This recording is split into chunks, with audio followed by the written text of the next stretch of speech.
Di sebuah masa yang telah lama berlalu, di tanah timur yang permai, hiduplah seorang putri bernama Menegaka. Parasnya begitu jelita, laksana bulan purnama di malam yang cerah. Hatinya pun selembut sutra, penuh kasih dan kebaikan. Kabar tentang kecantikannya menyebar luas, melintasi gunung dan lembah, hingga sampai ke telinga para pangeran dari negeri-negeri seberang. Banyak yang datang melamarnya, membawa emas, permata, dan janji-janji manis. Namun, tak satu pun dari mereka yang berhasil menawan hati sang putri. Hati Menegaka telah tertambat pada seorang pemuda biasa dari desanya, seorang pemuda sederhana bernama Peumana. Cinta mereka bersemi secara diam-diam, di bawah tatapan pohon-pohon rindang dan bisikan angin sabana. Mereka tahu, cinta mereka adalah cinta terlarang. Perbedaan status sosial bagaikan jurang yang dalam, memisahkan istana Menegaka yang megah dengan gubuk sederhana milik Peumana. Ayah Menegaka, seorang usif atau raja yang bijaksana namun tegas,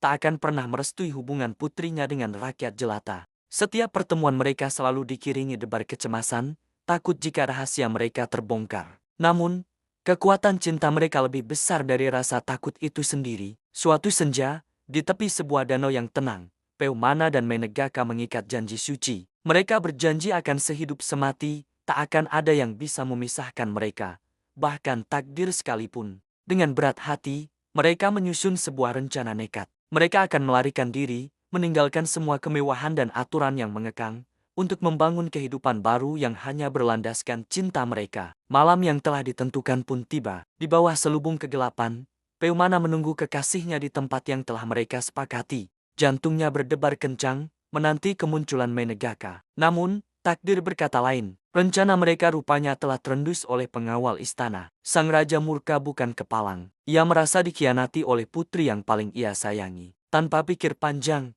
ia memerintahkan para pengawalnya untuk menangkap Peumana hidup atau mati. Menegaka, yang hendak menyelinap keluar, diadang dan dikurung di dalam kamarnya. Ia hanya bisa menangis, memanggil nama kekasihnya dalam keputusasaan. Jeritan hatinya seolah tak terdengar, teredam oleh dinding istana yang tebal dan dingin. Para pengawal dengan cepat mengepung Peumana. Sadar dirinya tak punya jalan keluar, Peumana tak gentar. Ia melawan dengan gagah berani, demi mempertahankan kehormatan dan cintanya. Pertarungan pun tak terhindarkan. Namun, apa daya seorang diri melawan puluhan prajurit terlatih? Peumana akhirnya gugur, tubuhnya bersimbah darah di bawah tatapan rembulan yang pucat. Ia menghembuskan napas terakhirnya sambil membisikkan nama Menegaka. Berita kematian Peumana sampai ke telinga Menegaka bagai sambaran petir di siang bolong. Dunianya runtuh seketika. Hatinya hancur berkeping-keping. Dalam puncak kesedihannya, ia berhasil meloloskan diri dari kamarnya. Ia berlari tanpa henti, tak peduli pada duri yang melukai kakinya. Tujuannya hanya satu, tempat di mana kekasihnya terbaring tak bernyawa. Di sana,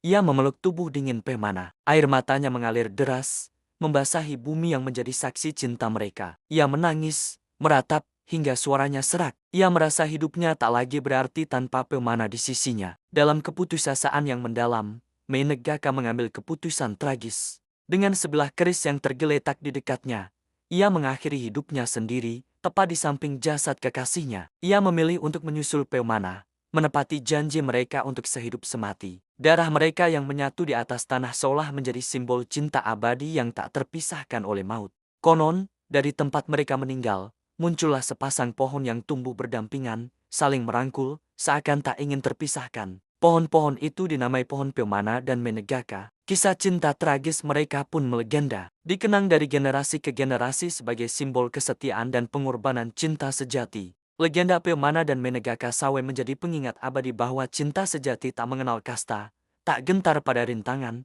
dan bahkan mampu melampaui batas kehidupan itu sendiri. Kisah mereka hidup selamanya dalam cerita rakyat, dalam nyanyian, dan dalam hati masyarakat Timor.